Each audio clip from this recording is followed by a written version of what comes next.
Alrighty guys, coming back to my camp just for a short while. The one that I'm trying to get my friend to move to. And so far he hasn't moved. He's told me for a couple weeks now that he was gonna.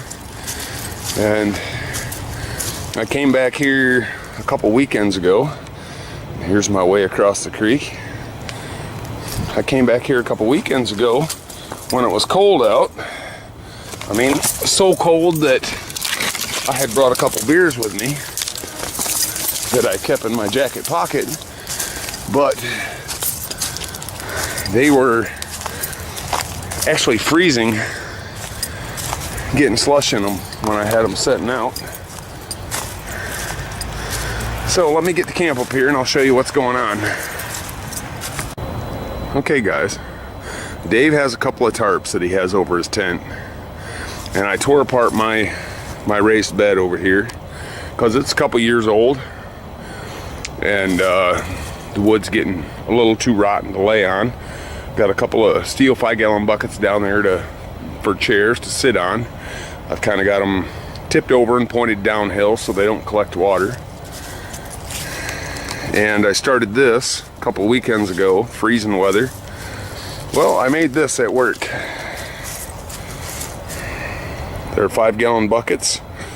The center one is upside down, and right here in the front of where bucket 2 and 3 meet, I drilled a 3-inch hole, and then it's got a lid on it. The hole here's in the front, the hole's here's in the back, and then I've got this 1.5 by 3-inch chimney that I swaged out and made it round and welded it on. And if you look down here, it's got a door to feed it. Kind of just snaps shut. I made a little clip there out of some steel banding, and then I put these 2 buckets on the side for stability so it can't tip over, but also you can store dry firewood in there or wet firewood and help it dry out.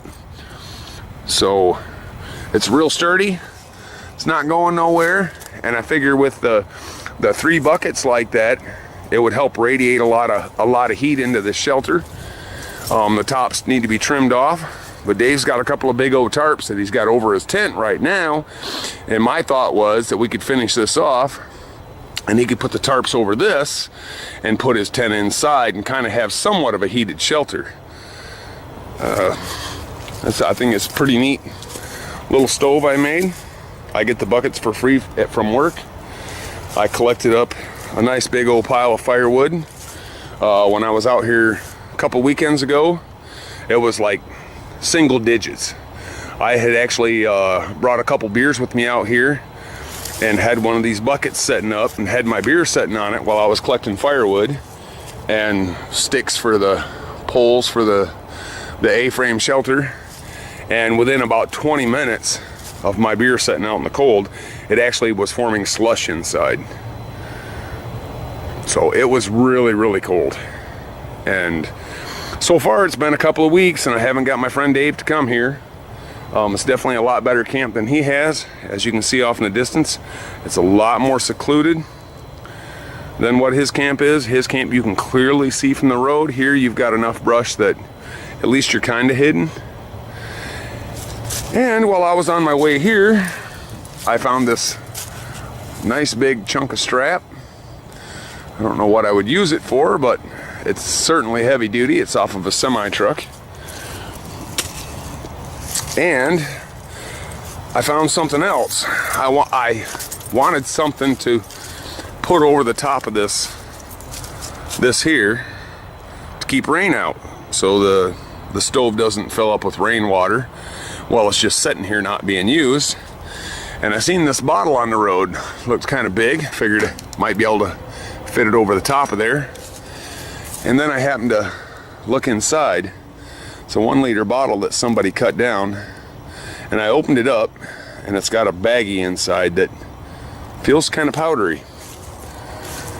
And then I walked about another 40-50 yards and I found this. And this is a baggie with some marijuana in it. it's got marijuana in it. So there we go. It's not a lot of marijuana, but there is some marijuana there in the corner. So I don't think I even want to mess with this container of powder. I think I will use my jacket to wipe my fingerprints off and bury it somewhere. Because if that's cocaine or something like that, that's a lot. That's probably an ounce or two. It's pretty heavy, and I certainly don't want to be busted with that. So I don't know, maybe I'll open it up here and at least check and then get rid of it. But I'm glad I found it on the side of the road. I don't want no kids, young kids picking that up and finding it and deciding they want to do some and overdosing or something. But yeah, I don't know. But I think the stove is pretty neat. I didn't spend a lot of time on it.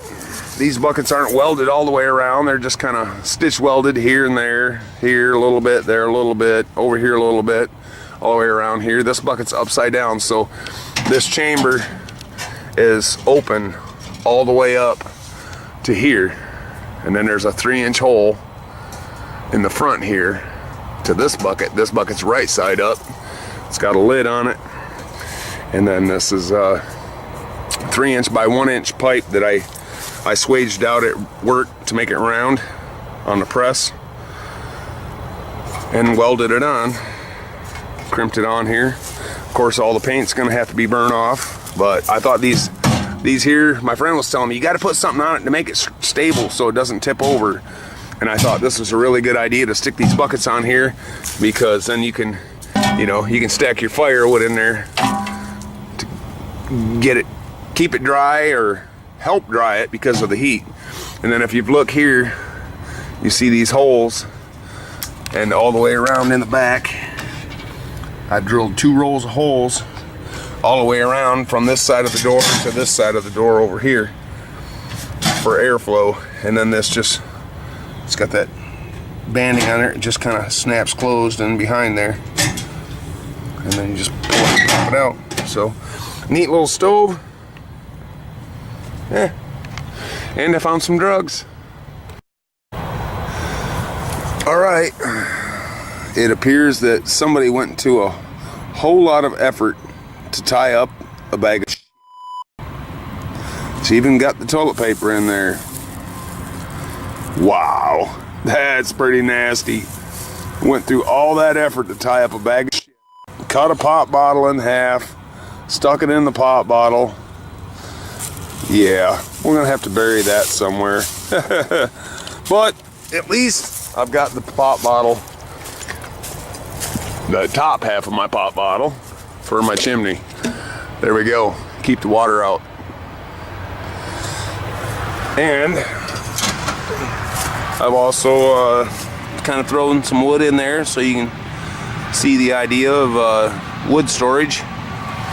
Well, I'm glad it's a bag of shit instead of a bag of cocaine. I would not have known what to do with a bag of cocaine. A bag of shit, I know what to do with it. I can bury that.